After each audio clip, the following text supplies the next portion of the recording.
लोग अपनी क्लास में सबक एहसान का बदला एहसान जो एक कहानी थी जिसको डॉक्टर जाकिर हुसैन साहब ने लिखा है, उसका बचा हुआ हिस्सा आज हम लोग अपने इस क्लास में पढ़ेंगे। तो आइए हम लोग देखते हैं अपने इस कहानी का बचा हुआ हिस्सा। अभी तक हम लोगों ने पढ़ा कि एक घोड़ा था जो ताजिर ने रकम दे के ख़रीदा था और उसने उस ताजिर की जान बचाई थी। इसलिए उसने उस घोड़े को साइस को दिया और हुक्म दिया कि इसको 6 सेर रोज़ाना दिया जाए, कोई तकलीफ़ न दिया जाए। लेकिन उसको वो साइस बाहर निकाल देता है अस्तबल से। अब इसके आगे की कहानी हम लोग पढ़ते हैं। तो वो घोड़ा अब क्या करता है। इसी शहर आदिलाबाद में एक बड़ी मस्जिद थी और एक बड़ा मंदिर। इसी शहर, ये जहाँ की बात है, वहीं पर एक बड़ी मंदिर थी और मस्जिद थी। इनमें नेक हिंदू और मुसलमान आकर अपने अपने ढंग से इबादत करते और खुदा को याद करते थे। यानी शहर आदिलाबाद में एक मंदिर थी और मस्जिद थी और हिंदू मुसलमान दोनों अपने अपने ढंग से अपने अपने तरीके से आकर इबादत करते थे, यानी पूजा करते थे और खुदा को याद करते थे। मंदिर और मस्जिद के बीच में एक बहुत ऊंचा मकान था। इन दोनों मंदिर और मस्जिद के दरमियान बीच में एक बहुत ऊंचा मकान था। उसके बीच में एक बड़ा सा कमरा था। कमरे में एक बहुत बड़ा घंटा लटका हुआ था। उस कमरे के बीच में एक बहुत बड़ा घंटा लटक रहा था और इसमें एक लंबी सी रस्सी बंधी हुई थी। उस घर का दरवाज़ा दिन रात खुला रहता। उस घर का दरवाज़ा दिन रात हमेशा खुला रहता था। शहर आदिलाबाद में जब कोई किसी पर जुल्म करता या किसी का माल दबा लेता, यानी किसी का कोई रुपया ले लेता या किसी का हक मार लेता, तो वह उस घर में जाता, रस्सी पकड़कर खींचता। ये घंटा उस रोज़ उस ज़ोर से बजता कि सारे शहर को खबर हो जाती थी। इतना ज़ोर से वो घंटा बजने लगता था कि सारे शहर के लोगों को पता लग जाता था। घंटे के बजते ही शहर के सच्चे नेक दिल हिंदू मुसलमान वहाँ आ जाते और फरियादी की फरियाद सुनकर इंसाफ करते। फरियादी की यानी कि जिसको परेशानी होती थी, जो फरियाद लेके आता था, वो और फरियाद सुनते थे। वो नेक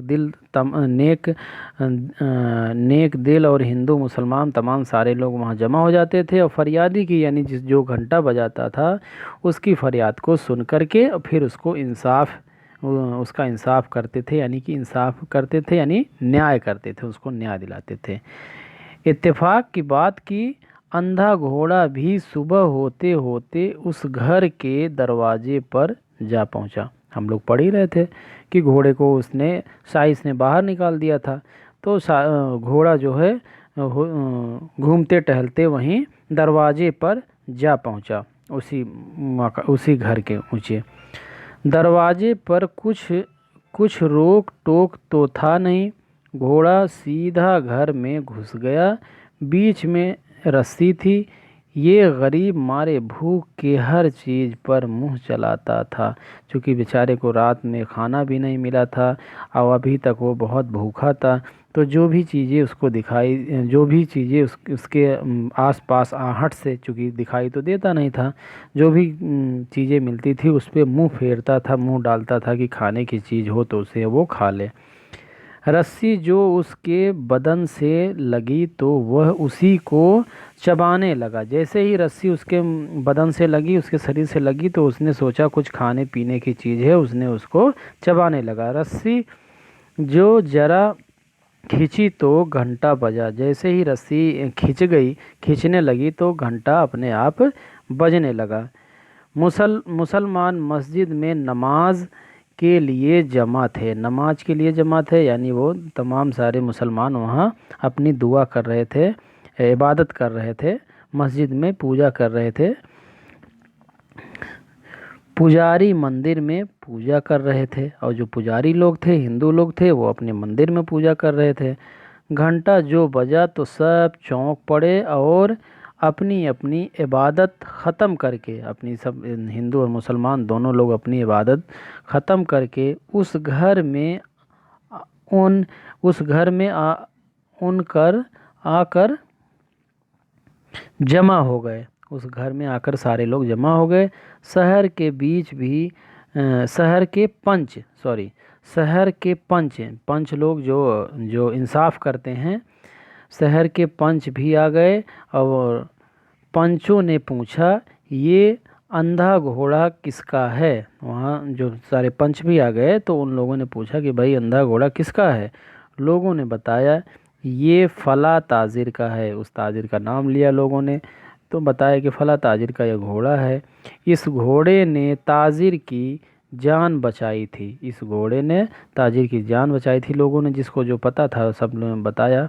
पूछा गया तो मालूम हुआ कि ताजिर ने उसे निकाल बाहर किया है। पता चला कि ताजिर ने अब इसको अपने अस्तबल से निकाल दिया है। पंचों ने ताजिर को बुलवाया। एक तरफ अंधा घोड़ा था, उसकी ज़बान न थी, चूँकि वो बेचारा बोल नहीं सकता है।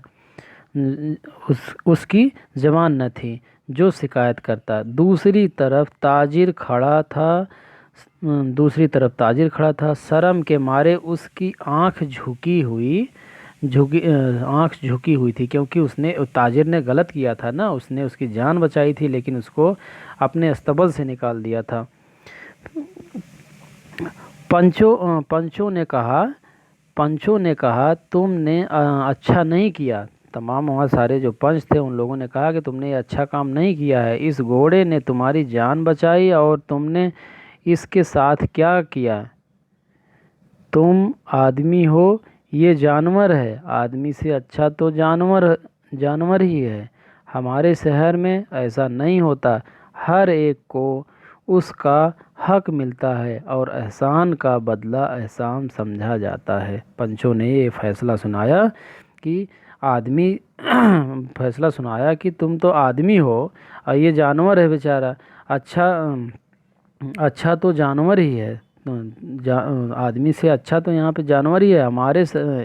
हमारे शहर में ऐसा नहीं होता है और हर एक को उसको हक मिलता है अपना, और एहसान का बदला एहसान समझा जाता है। अगर घोड़े ने तुम्हारे साथ एहसान किया है तो उसका बदला एहसान के साथ चुकाया जाना चाहिए। ताजिर का चेहरा शर्म से सुर्ख हो गया। सुर्ख के माने लाल। ये ताजिर का चेहरा शर्म के मारे सुर्ख हो गया। उसकी आंख से आंसू निकल आए। क्योंकि ये गलत किया था उसने, इसलिए उसकी आंख से आंसू निकल आए।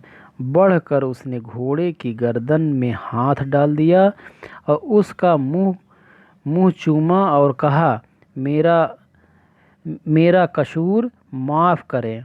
उसने बढ़कर आगे उसको चूमा और कहा मेरा कसूर माफ़ कर। ये कहकर उसने वफादार घोड़े को साथ लिया और घर ले आया। फिर उसके लिए हर तरह के आराम का इंतज़ाम कर दिया। उसने फिर हर तरह के आराम का इंतज़ाम उस अपने घोड़े के लिए किया। तो इस तरीके से ये कहानी रही बच्चों, जो बहुत ही अच्छी कहानी रही। हमने आपको बताया था।